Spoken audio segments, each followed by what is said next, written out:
ونصلي ونسلم على رسوله الكريم أما بعد فأعوذ بالله من الشيطان الرجيم بسم الله الرحمن الرحيم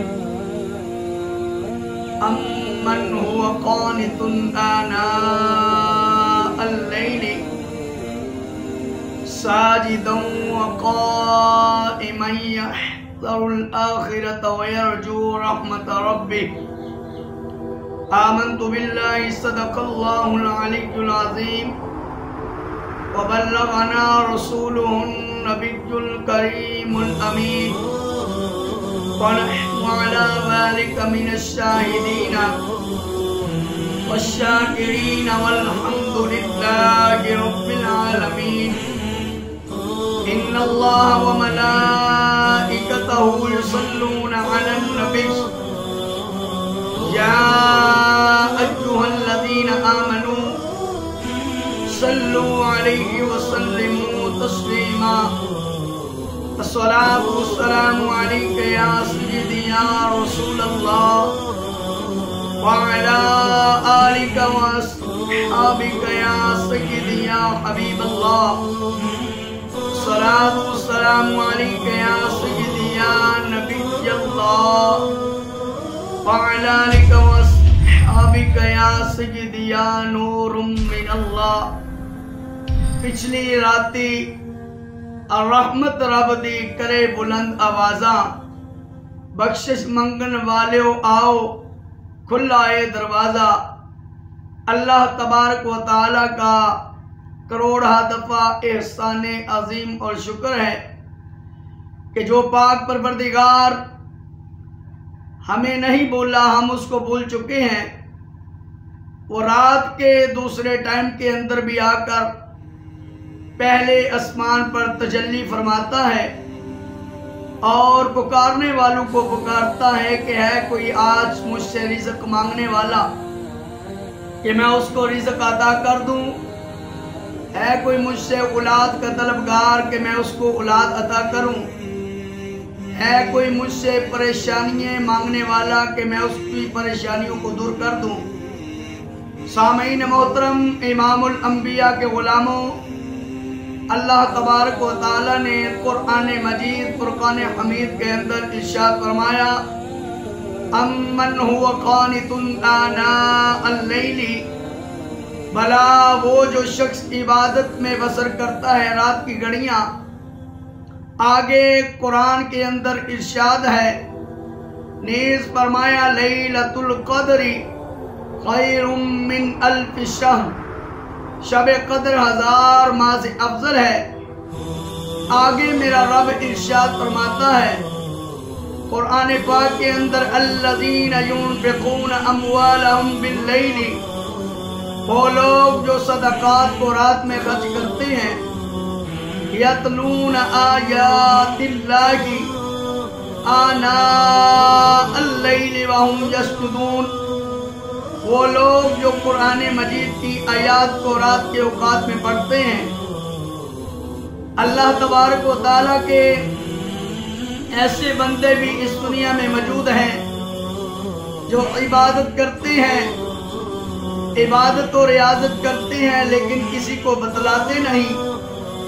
بلکہ اپنے رب کو راضی کرنے کے لیے نیک اعمال کرتے ہیں۔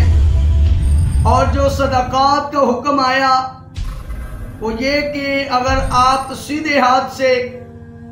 اللہ کی راہ میں خرچ کرتے ہو تو دوسرے کا ہاتھ کو خبر بھی نہیں ہونی چاہیے، بلکہ آج اس جدید دور کے اندر نمازیں پڑھ کے لوگوں کو بتلایا جاتا ہے، تہجدیں پڑھ کر لوگوں کو بتلایا جاتا ہے، سخاوتیں کر کے بندے کو بتایا جاتا ہے کہ میں نے آج یہ نیک عمل کیا ہے۔ رب کائنات قیامت والے دن، محشر والے دن جب کل کائنات کو اکٹھا کرے گا تو اس کے اندر بھی نمازوں کے درجے ہوں گے، ان میں سے ایک وہ نمازی ہوں گے جو اللہ تبارک و تعالیٰ ان کو حکم فرمائے گا اپنے فرشتوں کو کہ ان کو جنت میں لے جاؤ، اور کچھ وہ بھی ہوں گے جن کی نمازیں سفید کپڑے کے اندر لپیٹ کر ان کے منہ پہ مار دی جائیں گی۔ وہ اللہ کی بارگاہ میں عرض کریں گے مالک اس کی کیا وجہ ہے کہ ہم نے آندھی طوفان نہیں دیکھا، ہم نے برستی بارش نہیں دیکھی، ہم نے کوئی بھی چیز کو نہیں دیکھا، بلکہ جب تمہارا حکم آیا، تمہارا بلاوا آیا، ہم نماز پڑھنے کے لیے مسجد میں چلے گئے۔ میرا رب ارشاد فرمائے گا اے کل کائنات کے اندر اکٹھے ہونے والوں، یاد رکھو تمہاری نمازوں کے اندر دکھلاوے تھے، تمہاری نمازوں کے اندر ریاکاری تھی، تمہاری نمازوں کے اندر تکبر تھا، حسد تھا، تمہاری عبادتیں میری رضا کے لیے نہیں تھی بلکہ لوگوں کو دکھانے کے لیے کہ میں نماز پڑھ کر آیا، میں صدقات پڑھ کر آیا، دے کر آیا۔ میں کچھ ایسے نمازی بھی اس دنیا میں موجود ہیں کہ وہ اس لیے نماز پڑھتے ہیں کہ لوگ مجھے نمازی کہیں،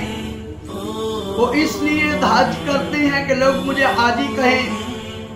وہ اس لیے زکوٰۃ دیتے ہیں کہ لوگ مجھے سخاوت والا کہیں، وہ اس لیے تہجد کی نمازیں پڑھتے ہیں کہ لوگ مجھے تہجد والے کہیں کہ بڑا ہی متقی تھا، بڑا ہی پرہیزگار تھا۔ رب کائنات ارشاد فرماتا ہے مجھے تمہاری نمازوں کی ضرورت نہیں، مجھے تمہاری سخاوتوں کی ضرورت نہیں، مجھے تمہاری تہجدوں کی ضرورت نہیں، مجھے بس یہ تھا کہ میں نے تمہیں اس لیے اس دنیا میں بھیجا۔ رب نے قرآن پاک کے اندر واضح اعلان فرما دیا الذی خلق الموت والحیات لیبلوکم ایکم احسن عملا۔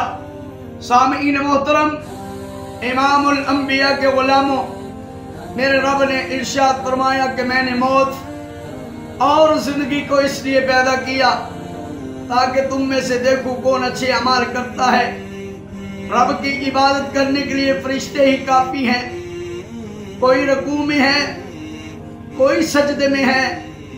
کوئی تسبیح و تمحید بیان کر رہا ہے، کوئی رب کے گیت گا رہا ہے، کوئی رب کے گن گا رہا ہے۔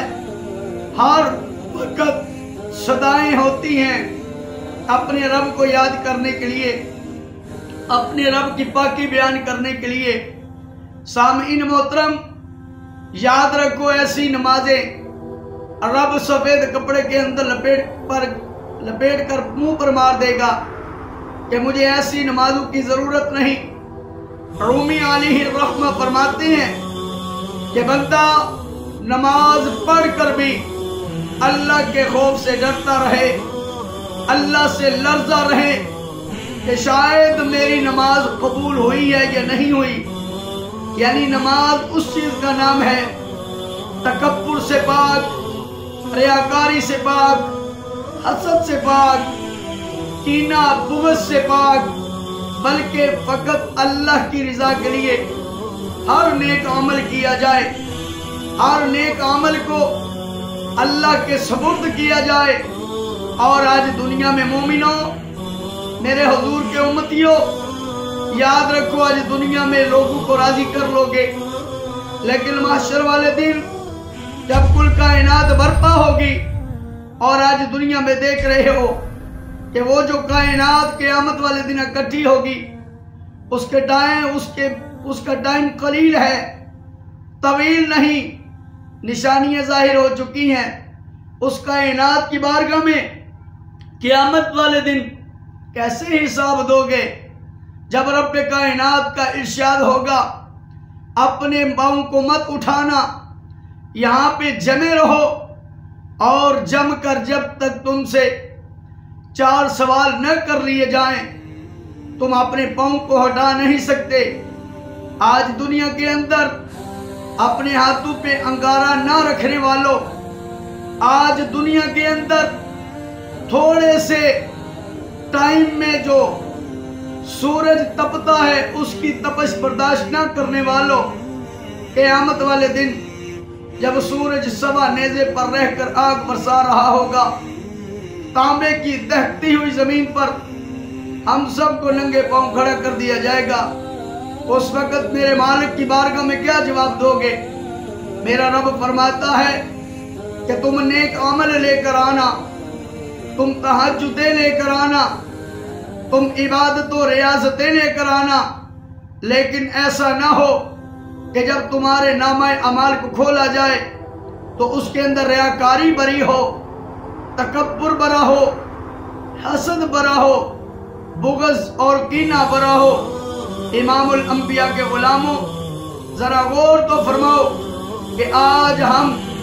جتنی بھی نمازیں پڑھتے ہیں، جتنی بھی عبادت و ریاضتیں کرتے ہیں، فقط اللہ کی رضا کے لیے کرتے ہیں یا لوگوں کو راضی کرنے کے لیے کرتے ہیں؟ نبی کریم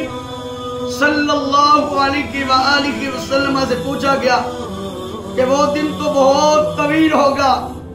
جس کا طول 50,000 سال کے برابر ہوگا، تو سرکار دو عالم صلی اللہ علیہ وآلہ وسلم نے ارشاد فرمایا، والذی نفسی بیدہ انہ لا یخفف عن المؤمن حتی یکون اہون علیہ من صلاة مکتوبۃ یصلیہا فی الدنیا۔ اس ذات کی قسم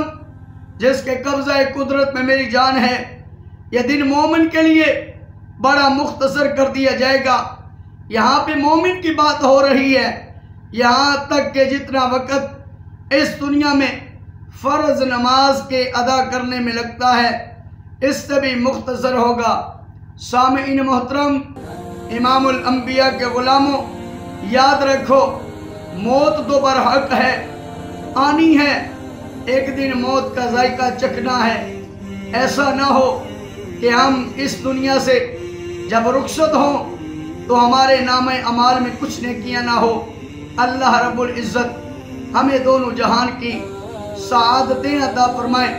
اسی طرح کی پیاری پیاری باتیں آپ کو ریگولر ملتی رہیں گی۔ آپ سب دوستوں سے اپیل ہے کہ ان باتوں پر غور فرمائیں، قرآن و سنت پر عمل کریں۔ اللہ تبارک و تعالی مجھے حق و سچ بیان کرنے کی توفیق عطا فرمائے۔ وما علینا الا البلاغ المبین۔